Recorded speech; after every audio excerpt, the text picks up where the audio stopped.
जय माता दी मित्रों, कैसे हैं आप सभी। आशा करता हूँ मित्रों आप सभी अच्छे होंगे, स्वस्थ होंगे।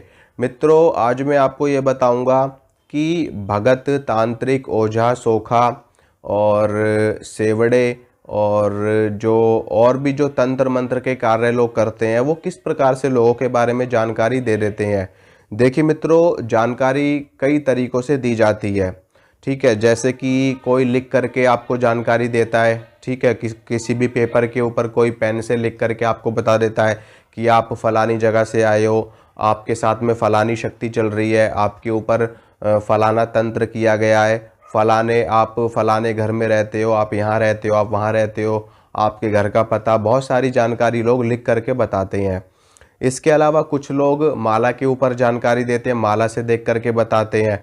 ठीक है, उनके पास में चंदन की माला होती है और किसी के पास में रुद्राक्ष की माला होती है, किसी के पास में हकीक की माला होती है। तो माला के ऊपर भी लोग पूछा देखते हैं आपकी।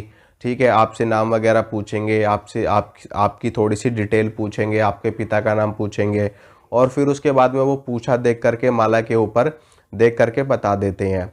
इसके अलावा कुछ लोग अपने आज्ञा चक्र पे देख करके बताते हैं। जैसे कि आपके बारे में थोड़ी सी जानकारी ली, उन्होंने नाम वगैरह आपसे पूछा और आंखें बंद करके और अपनी दिव्य दृष्टि से वो लोग देख करके आपको बताते हैं। ठीक है, आज्ञा चक्र होता है, त्रिकुटी, भ्रिकुटी और दिव्य दृष्टि, ये चारों चीज़ें एक ही जगह से खुलती हैं।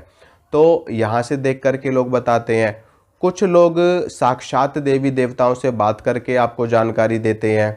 जैसे कि सामने शक्ति खड़ी होती है या साइड में शक्ति खड़ी होती है या दाएं तरफ बाएं तरफ शक्ति खड़ी होती है, तो वो शक्ति जानकारी देती है सामने सामने, जैसे कि दो लोग आपस में बात करते हैं। इसी प्रकार से शक्ति भी सारी जानकारी देती है।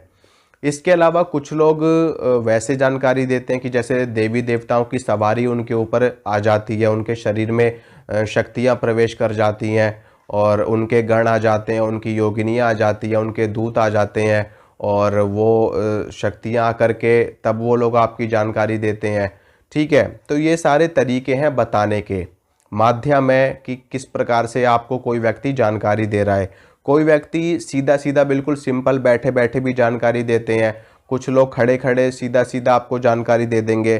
ठीक है, उनके लिए कोई स्थान विशेष का महत्व नहीं होता, किसी दिशा महत्व का विशेष नहीं होता, कि दिशा विशेष का महत्व नहीं होता। मतलब कि ना तो उनके लिए कोई स्थान मायने रखता है, ना कोई दिशा मायने रखती है, ना कोई शुद्धता पवित्रता मायने रखती है। वो किसी भी अवस्था में होते हैं आपको जानकारी देनी शुरू कर देते हैं। ठीक है, ना ही वो खेलते हैं, ना ही वो किसी शक्ति से बात करते हैं, वो सीधा सीधा आपके बारे में कुछ दो चार चीज़ें बता देते हैं और आप उसी में विस्मित हो जाते हो। मेरा भी ऐसा बहुत सारे लोगों से मतलब मैं मिला हूँ, देखा है मैंने, इन सब चीज़ों को समझा है मैंने, इन सब चीज़ों को किया है मैंने। तो इन सभी चीज़ों को बहुत गहराई से मैंने देखा है, विचार किया है इनके ऊपर। तो मैं आपको ये बताता हूँ, देखिए जो तरीके हैं लोगों के बताने के, सबका अपना अपना तरीका होता है बताने का। ठीक है, जैसे कि जैसे कि आपको कोई सब्ज़ी बनाने के लिए कहा जाए। ठीक है, आपको सेम सामग्री दी जाए, चार लोगों को अगर सब्ज़ी बनाने के लिए बोला जाए, चारों लोगों को बिल्कुल सेम आइटम दी जाए सब्ज़ी बनाने के लिए, लेकिन उन चारों के तरीके में फ़र्क होगा। उन चारों को वो चारों लोग जब सब्ज़ी बनाएंगे तो उनकी सब्ज़ी के स्वाद में फ़र्क होगा। क्यों?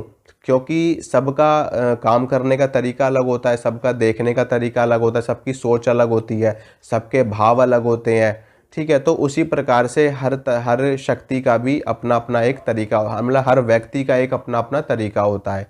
लेकिन इसमें मुख्य रूप से क्या चीज़ काम करती है? मुख्य रूप से शक्ति कार्य करती है। ठीक है, शक्ति की सिद्धि ये सबसे ज़्यादा ज़रूरी है। अगर आपके पास में किसी भी देवी की या किसी भी देवता की कोई सिद्धि नहीं है तो आप किसी भी तरीके से कोई भी जानकारी किसी को नहीं दे पाओगे। लेकिन अगर आपने किसी शक्ति को सिद्ध कर रखा है, जैसे कि आपने माता काली की सिद्धि की है, हनुमान जी की सिद्धि की है, भैरव जी की सिद्धि की है, भगवान शिव की सिद्धि की है, माँ दुर्गा की सिद्धि की है। ठीक है, लेकिन आपके पास सिद्धि है, शक्ति है आपके पास में, तो आप किसी भी माध्यम से लोगों को जानकारी दे सकते हो। तो इसी प्रकार से हर तांत्रिक का, हर ओझा का, सोखा का, भगत का, सेवड़े का, इन सभी का तरीका होता है बताने का। ठीक है, जैसा कि मैंने आपको बताया, कोई लिख के बताएगा, कोई बोल के बताता है, कोई सवारी लेके बताता है, तो कोई देवी देवताओं से बात करके बताता है, तो कोई अपने आज्ञा चक्र में देख करके बताता है, तो कोई दिव्य दृष्टि में देख करके बताता है, किसी के सामने कोई स्क्रीन खुलती है, ठीक है, किसी के सामने जैसे टेलीविज़न पे, जैसे टीवी पे सब कुछ चित्र आते हैं और वहाँ से आवाज़ें आती हैं, चित्र आते हैं, उसी प्रकार से कई लोगों को चीज़ें दिखाई देती हैं।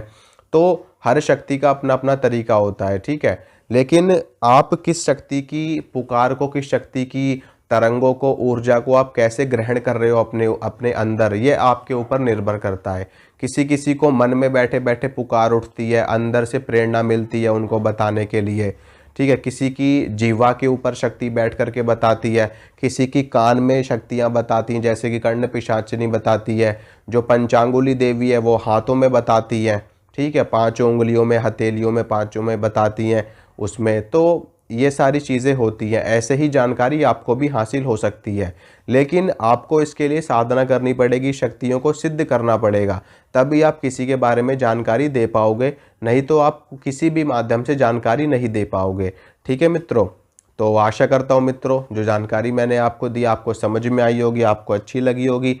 अगर मेरे द्वारा दी गई जानकारी आपको अच्छी लगती है तो वीडियो को लाइक करना, वीडियो को शेयर करना, चैनल को सब्सक्राइब करना। इसी तरह की जानकारी मैं आपको लगातार देता रहूँगा। मिलूँगा आपसे अगली वीडियो में। जय माता रानी की।